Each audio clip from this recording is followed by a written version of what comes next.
네, 시작합니다.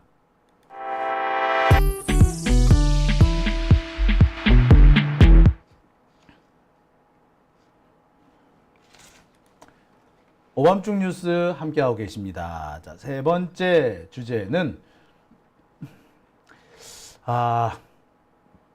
무역 협상에 대한 얘기를 좀 해볼까 합니다.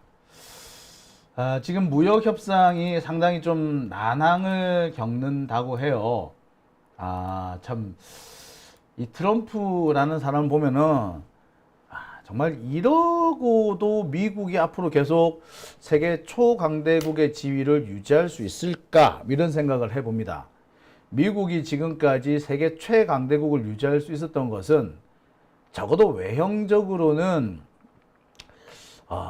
그 국제사회의 공익을 위해서 움직인다라는 그런 이미지 때문이었는데, 이제 이렇게 자신이 가진 힘을 이용해 가지고 다른 나라의 팔을 비틀어서 이익을 얻어내는 사람이라면 앞으로 우리가 미국으로 계속 존재할 수가 있을까요? 뭐 그런 생각을 합니다. 자, 그런데요, 뭐 미국의 문제를 걱정할 게 아니라 우리는 당장 이 미국하고의 대미 협상을 마무리를 지어야 됩니다. 이 관세 협상부터 좀 빨리 정리를 해야 될 것 같은데, 이 관세 협상이 계속 난항을 겪고 있다라는 그런 보도가 나와서 상당히 걱정됩니다. 저도 걱정을 하고 있을 뿐만 아니라 많은 시민들이 걱정을 하고 있어요. 이재명 정부가 출범하고 난 다음에 어떻게 보면 첫 번째 시험 때 뭐 그런 것처럼 여겨지기도 하죠. 따라서 이 난관을 어떻게 극복하느냐가 향후 이재명 정부를 성공으로 이끌 것이냐, 아니면 5년 내내 이 적폐 언론들 때문에 고생을 할 것이냐, 그것을 좌우하는 관건이 될 수도 있어 보입니다.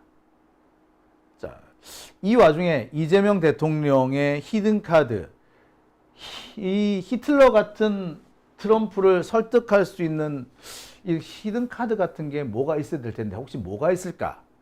예, 제가 취재해 본 바로는 그렇습니다. 아파치 헬기입니다. 아파치 헬기 36대로 트럼프의 이 목리를 뚫어낼 것이다 라는 게 저의 관측입니다. 이재명 대통령이 가지고 있는 히든카드라고 해도 될 것 같아요. 앞서 말씀드렸습니다만 지금 대미 협상이 조금 난관에 봉착한 것 같습니다. 최종안을 내놓으라는 미국의 요구가 있었다고 해요. 아니, 그동안에 협상을 계속 해왔는데 또 최종안을 내놓으라? 이 말은 결국 뭐냐면 미국이 그 사이에 추가 요구를 했다는 겁니다. 추가적인 요구를 하면서 우리 협상단을 상당히 곤란하게 만들었고, 그 곤란하게 만들었다는 것을 일종의 쇼 같은 걸로 확인시켜주는 언론 플레이가 바로 이 발언입니다. 최종안을 내놓으라는 얘기. 여러 가지 뭐 분석이 가능하겠습니다만 저는 미국 측에서 우리 협상단한테 추가적인 어떤 요구를 한 거라고 보여져요. 아니, 다른 나라하고 협상할 때도 이렇게 추가 요구 막 내놓고 한 적은 없었던 것 같은데, 왜 어떻게 해서 추가 요구를 또 내놓고, 추가 요구 내놓고 난 다음에 빨리 협상해라, 답을 내놔라 이러느냐? 왜 이렇게 우물가에서 숭늉 찾듯이 하고 있느냐? 이와 관련해서 제가 재밌는 얘기를 하나 들었습니다. 뭐 지금 그 통상교섭 쪽에서 들리는 얘기를 제가 종합을 해보면요, 지금 여러 가지 이유를 가지고 지금 미국하고 협상을 하고 있는데, 미국 측에서 계속 국내 언론 상황이라든지 국내 정치 상황을 협상의 지렛대로 쓰려고 한다, 계속 그런 식으로 한다는 얘기가 들려요. 그러니까 지금 신평 같은 놈이 윤석열 만나고 와가지고 미국이 윤석열 사태에 개입해야 된다라고 떠버리는 거 있잖아. 이런 것들을 적절하게 미국에서 써먹고 있다는 거예요. 그래서 국내 정치에 뭐 트럼프가 개입할 수 있다는 식으로 이렇게 슬슬 흘리면서 안 할 테니까, 뭐 그런 거 안 할 테니까 협상 좀 해보자, 이런 식으로 한다는 겁니다. 달리 말하자면 지금 윤석열이가 우리 대한민국의 입장을 곤란하게 만들고 있다는 것이고, 거기에 조중동 같은 적폐 언론들하고 심평 같은 적폐 법조인들이 부안해동하고 있다. 대한민국의 국익을 팔아넘기고 있다. 이렇게 볼 수밖에 없는 겁니다. 그래서 추가 요구 같은 걸 하는 거죠. 물론 지금까지 이 요구에 우리 협상단이 잘 대처한 걸로 보입니다. 특히 마스가라는 거 있죠. 미국 조선업에 관련해서 우리나라가 대대적인 투자를 할 것이다. 대규모 투자를 할 것이다. 라는 뭐 그런 전망인데요. 이로 관련된 제안을 하고 있죠. 그러니까 미국이 지금 조선업이 지금 뭐 거의 피폐한 단계입니다. 없다고 해도 과언 아니에요. 미국에서 지금 현재 조선업이라고 할 수 있는 거는 배밖에 없습니다. 전함, 군함밖에 없는데 미국에서 군함을 만드는 곳이 록히드 마틴입니다. 록히드 마틴하고 뭐 이런 데서 지금 여기 군함을 만들고 있는데 여기서도 보면은 사실 너무 비싸게 나온다는 거예요. 그래서 지금 미국에서 나오는 게 한국 조선업이 미국에 투자를 해가지고 군함이라든지 여러 가지 주요 상선들을 제조할 수 있게끔 만들어 달라는 거예요. 그 대대적인 투자를 하라 이거야. 기술도 전수하라 뭐 이런 식인 거죠. 그와 관련된 일정한 마스터 플랜이 이게 마스가인가 하는 거예요. 이거 가지고 현재 협상을 잘 이끌어오고 있답니다. 근데 계속해서 미국이 플러스 원 이게 요구한다는 겁니다. 그 플러스 원 요구하는데 자꾸 그 요구가 나올 수 있는 게 국내 정치 상황이나 국내 언론 상황 때문에 그렇다는 겁니다. 아 진짜. 앞서 말씀드렸듯이 조중동 태도가 지금 상당히 협상에 악영향을 미치고 있어요. 지금 조중동은요, 이번 대미 협상이 조금만 어긋나더라도 이재명 정부를 공격하려는 포인트로 삼으려고 그래요. 특히 자동차 관세를 12.5%로 낮추려고 하고 있는데 12.5%로 낮추면은 뭐 12.5%로 낮추지 못하면 바로 요거를 포인트 삼아 가지고 조중동이 이재명을 물고 뜯으려고 한단 말이야. 그러니까 12.5% 일본은 관세가 15%인데 우리는 12.5%가 돼야지 수지 타산이 맞대요. 12.5%를 만들어내려니까 일본보다 2.5%가 낮은 거잖아. 그러니까 당연히 미국으로서는 추가적인 요구를 할 수밖에 없는 거였어요. 근데 여기에 조중동까지 미국 쪽에 은근히 힘을 보태주게 되니까 우리가 대미 협상하는데 상당히 곤욕스럽게 되는 겁니다. 그러니까 조중동 이 새끼들이 정말 매국노인 거지, 매국노. 얘네들은 자신들의 정치적 영향력을 추가로 확보하기 위해서 이러는 거예요. 와, 정말 이거 참 못됐다, 그죠, 이 새끼들.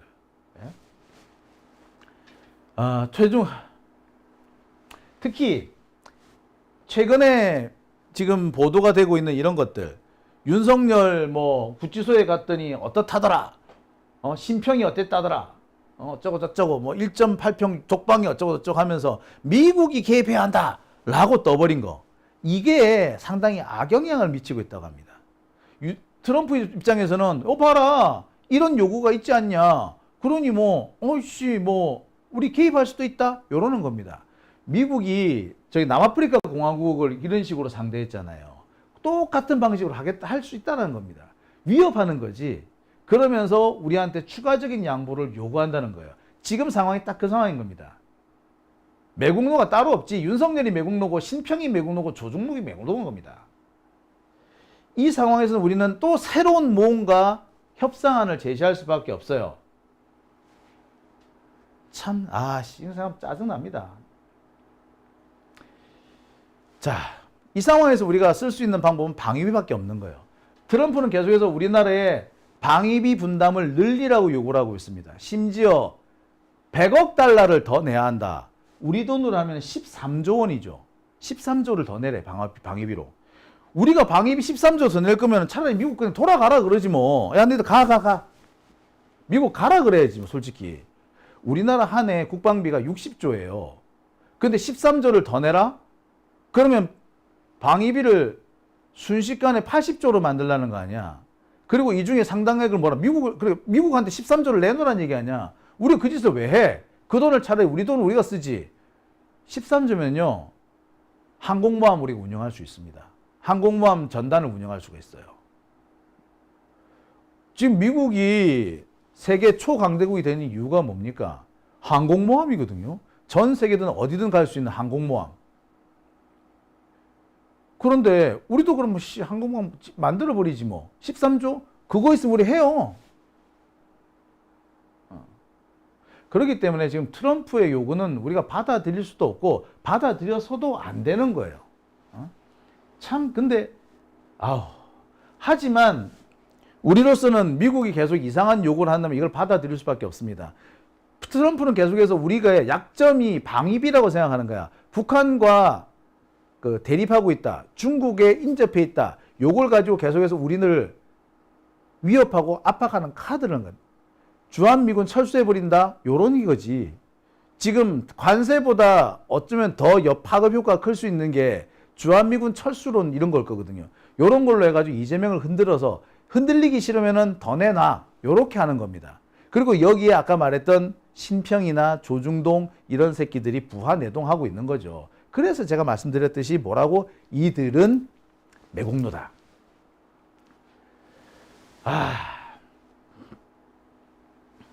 그래서 이런 미국의 부당한 요구를 어떻게든 간에 막는 조치로 나가는 게 바로 이 마스가 미국의 조선업을 다시 위대하게 라고 하잖아요. 예.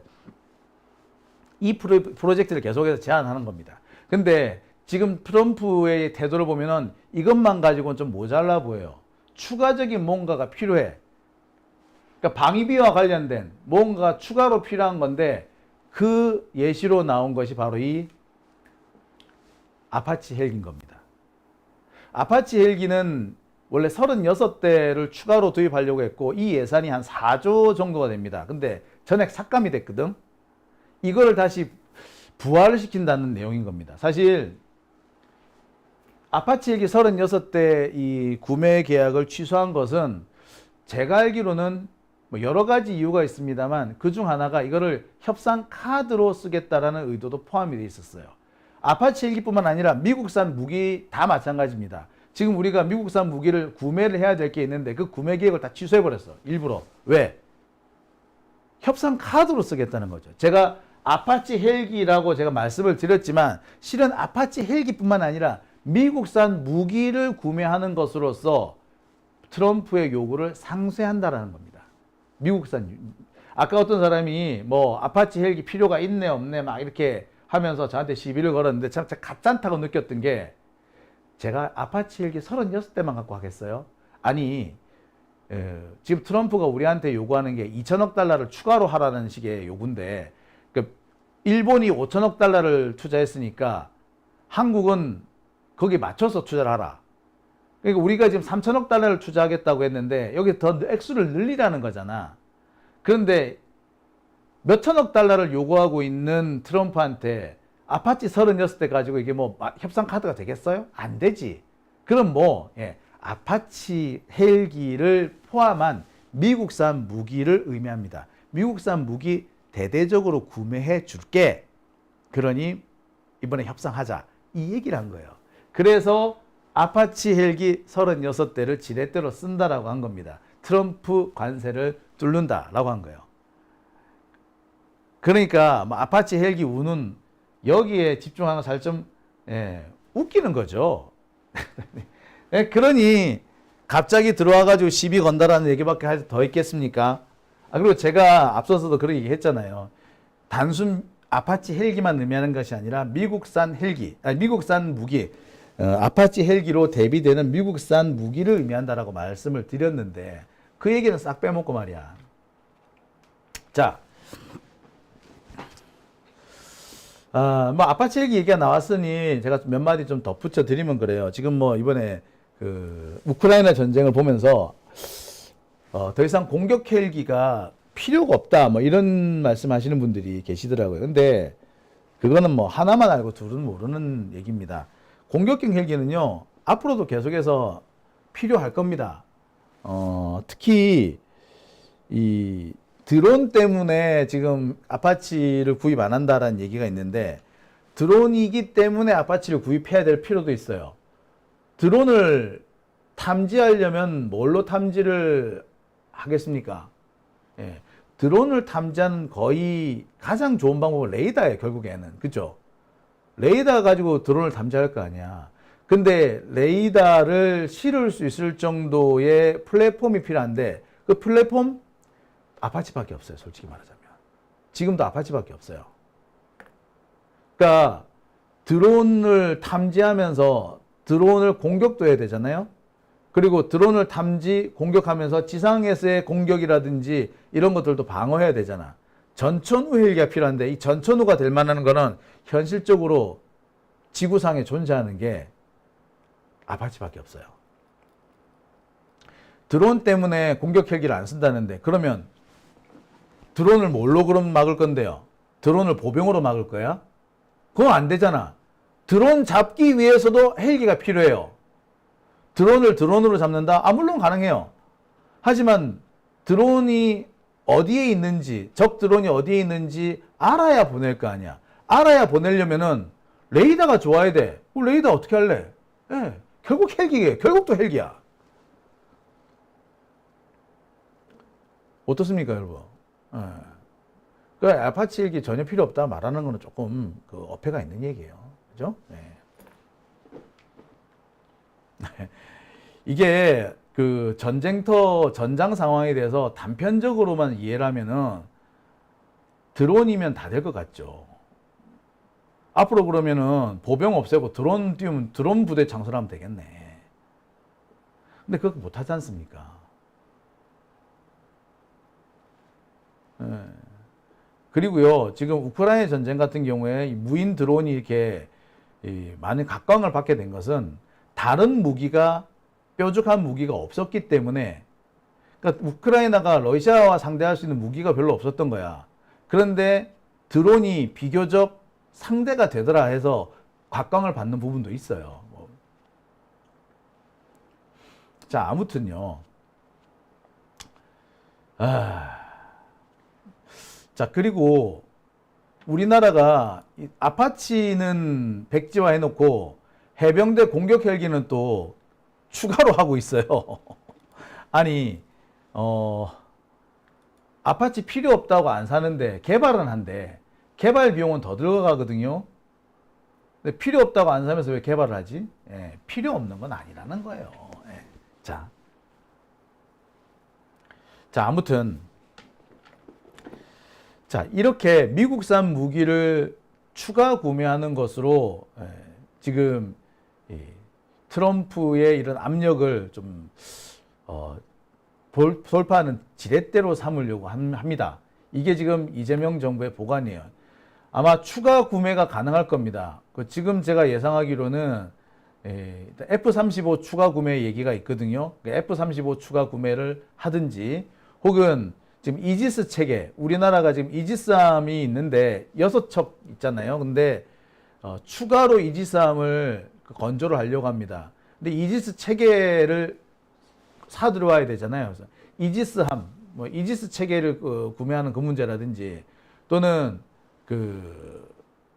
이번에 나왔던 그 SM 미사일 같은 또는 우리가 알고 있는 사드 같은 이런 고고도 미사일 방어 체계 이런 무기들을 구매하는 방안들에 대해서 지금 거론이 될 걸로 보여요.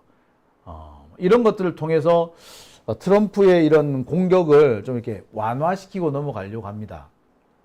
근데 문제는 아까도 말씀드렸듯이 국내 언론입니다. 지금 국내 언론을 보면은 이재명하고 이게 북미 대미 협상이 어떻게든 간에 어긋나기를 이렇게 완전히 고사를 지내는 것 같습니다. 보세요. 이 연합뉴스 보도를 보세요. 자, 여기서 보면은 며칠 전 대구 매일신문 보도를 보겠습니다. 뭐라고 되어 있습니까? 중국하고 북한 눈치를 본다고 관세 협상을 안 한다는 등 이런 보도를 하질 않나? 노란 병투법 때문에 미국이 승질났다고 그러지 않나? 심지어는 대미 협상이 잘못되면은 우리나라는 회복이 불가능한 GDP 손실을 받는다. 이딴 소리를 막 지금 아무렇지도 않게 떠들고 있어요. 이러니까 아니 미국하고 협상 잘못되면은 우리가 심각한 피해를 입는다. 이렇게 언론 보도가 나오면은 이 보도를 보고 누가 제일 좋아하겠습니까? 트럼프가 좋아하는 거지. GDP 회복 불가능한 손실이 있는데 그거보다야 투자 좀 하는 게 낫지 않겠어? 1,000억 더 투자해. 이럴 거 아니에요. 트럼프 다 봐 이런 거. 예, 이게 사실상 이 보도 자체가 트럼프를 위해서 하는 거예요. 이거 국내 우리 대한민국을 불리하게 만드는 이적 행위인 겁니다. 이거 이런 짓을 하는 이유가 뭐겠어요? 이재명이 어떻게든 간에 실패하기를 바라는 거지. 예. 이게 뭡니까 도대체? 솔직히 대미 이번 문제도 그래요. 우리가 미국하고 원래 그 무역 의존이 미국에 대한 무역 의존이 많았죠. 근데 미국하고의 이 무역 의존을 많이 줄였었어요. 대신에 그 자리를 누가 차지합니까? 유럽이라든지 중국이라든지 러시아가 차지했어요. 근데 중국하고 러시아의 무역이 대폭 줄죠. 그러면서 미국의 의존도가 다시 늘어납니다. 누가 그 짓을 했어요? 윤석열 때 그런 거 아니야. 지금 우리가 트럼프하고 협상하는 게 이렇게 힘든 이유도 사실은 너무 대미 무역 의존도가 높아졌기 때문에 그런 거예요. 중국하고 러시아가 차지하던 게 확 없어져 버렸잖아. 확 줄어버렸잖아요. 그거 어떻게 돼? 그만큼 미국의 비중이 커졌어. 근데 미국이 관세를 올린대. 그거 어떻게 돼? 죽자사자 매달려야 되잖아. 이제 와가지고 중국하고 러시아 다시 뚫을 거야? 그러니까 결국에 누구 때문이야 이거? 윤석열 때문인 거지. 윤석열이가 중국하고의 관계나 러시아와의 관계를 이렇게 깽판을 치지 않았으면 우리가 이렇게 힘들 수도 없어. GDP에 심각한 손실이 온다? 원래 우리나라 최대 무역 대상국이 중국이었어요. 그 다음에 EU였고 러시아였고요. 미국이 2위인가 3위인가로 터져 있었다고요. 그때만 해도 미국의 관세 협상 문제가 그렇게 우리한테 심각하지 않았습니다. 근데 이제는 엄청 심각하게 됐지. 사활을 걸어야 되는 거야. 그러니까 우리가 협상하는 게 훨씬 불리해졌어. 근데 그때 중국하고 러시아 경제 협력을 확 줄일 때 어디 하나 비판하는 새끼 봤어요? GDP에 심각한 손실 생긴다. 이거 비판하는 새끼 봤어요? 없었어. 결국에 우리나라에서 최대의 문제는 뭐다? 예, 언론입니다. 언론. 언론이 이따구로 나오니까 지금 협상이 힘든 거예요. 계속해서 미국하고 협상을 안 하면 큰일 날 것처럼 떠드는 거야. 차라리 미국이 저딴 식으로 하면은 우리 자주국방 하자. 아직 더러워서 못 해먹겠네. 야, 미군 다 나가라 그래. 라고 큰 소리를 칠 수 있어야지 우리가 협상이 될 거 아니야. 근데 미군 나가면 큰일 날 것처럼 전전긍긍하니까 트럼프가 저지랄을 하는 거 아니에요.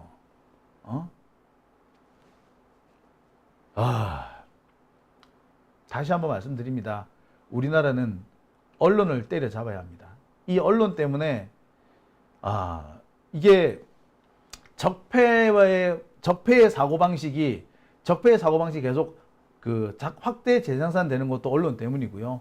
지금 우리가 계속 적폐한테 발목 잡히는 것도 언론 때문입니다. 언론에 대한 대대적인 개혁 없이 대한민국의 개혁은 불가능하다.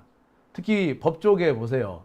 이 법조계 잘 나간다고 하는 법조인들 다 언론과 유착관계에 있습니다. 언론은 그들과 유착관계를 통해서 자기 자신을 보호받을 뿐만 아니라 소위 말하는 이너 서클에 들어가는 거죠. 대한민국을 지들 마음대로 좌지우지 하려고 하는 겁니다. 자, 앞으로 갈 길이 멉니다만 갈 길은 멀지만 어디로 가야 하는지 방향은 나와 있죠. 우리가 이럴 때일수록 힘을 합쳐서 뚜벅뚜벅 이재명 정부에게 힘을 보태야 되지 않을까 생각을 해봅니다. 오밤중 뉴스 함께하고 계신 지금 시각 1시 6분 지나고 있습니다.